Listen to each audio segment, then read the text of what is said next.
coming to right to information.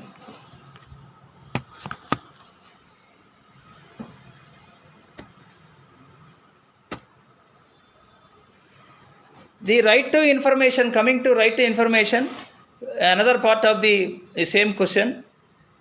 So, right to information is also ancient concept. 70 years back onwards, several persons tried to put it in a formal way, but all those attempts have not been succeed. Finally, 2005, the act has been enacted. Before that, in 1982, one judgment is there regarding that is Prabhu Dattu.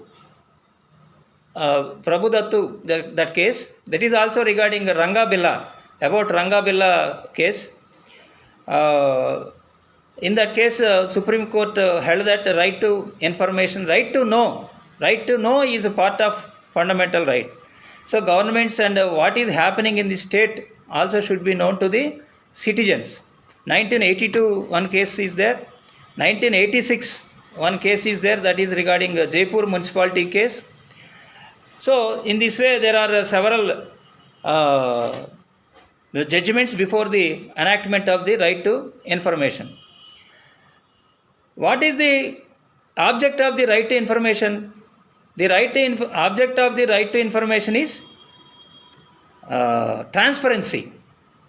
Transparency in the government, transparency in the state. So, good governance. Another thing is good governance. These are the basic These are the basic objectives of the right to information. And whether this right to information and the right to privacy are conflict in nature or complement in nature, what is the position? We can understand that the right to information is also fundamental right. It fixed the state accountability. It fixed the it protects the arbitrariness. It protects the citizen from arbitrariness. So these two rights, one is privacy, another one is information are fundamental rights. Both are fundamental rights. Both are protecting the citizens. That is like that. If you see the right to privacy, there are two components. One is negative component, one is positive component.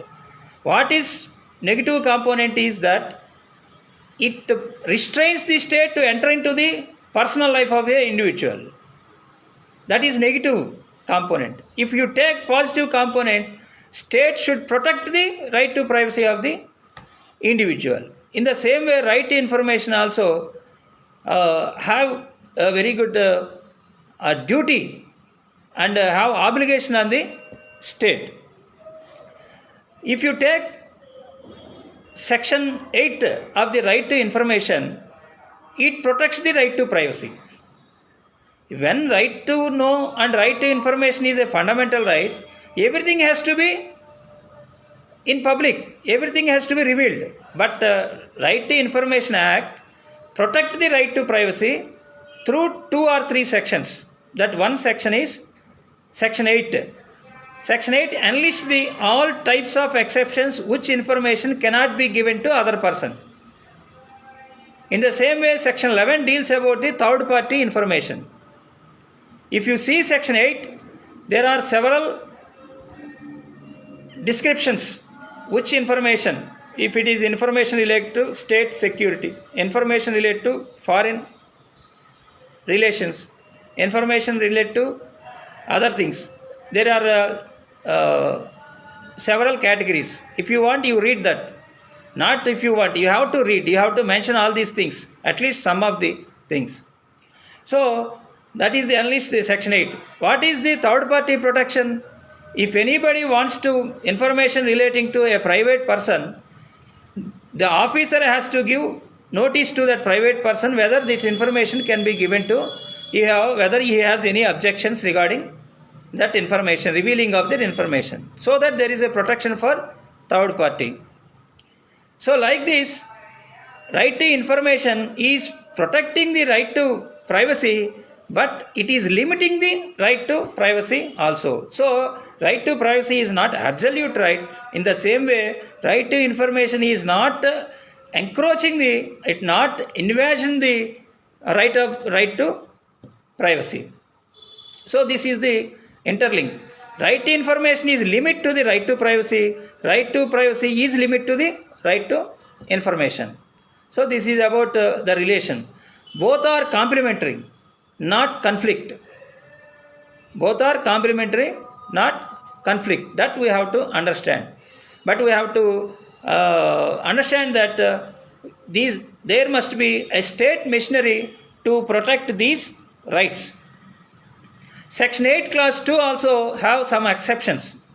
If suppose some protection is given to a personal information, but that information relates to 20 years back, it can be revealed, even it is protected. So if it is a old information, though it is protected, it can be given. Then coming to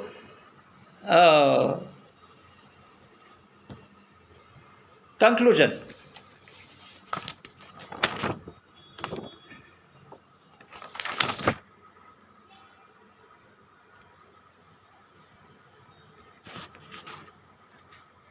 Nowadays, digitalization, everything is digitalization, everything is in open platform.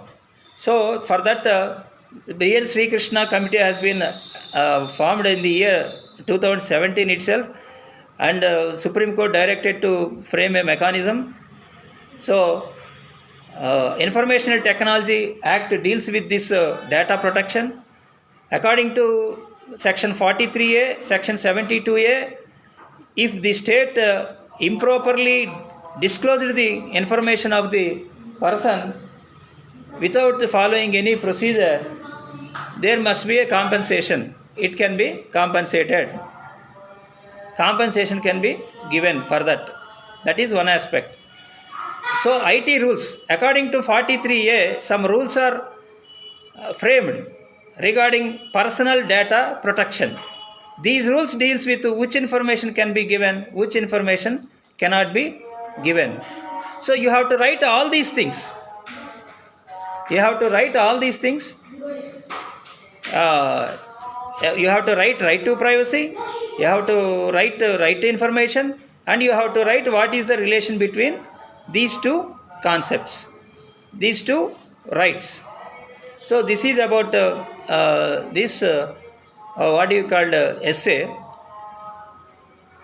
You have to put it in an order. You can gather material from judgments or other internet sources.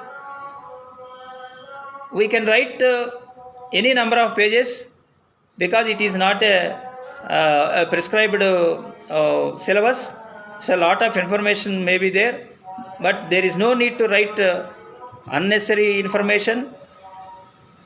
In a limited way, the content, important essence of these two rights have to be written. I request all of you try to write the important points immediately after concluding this class and put it in a PDF format.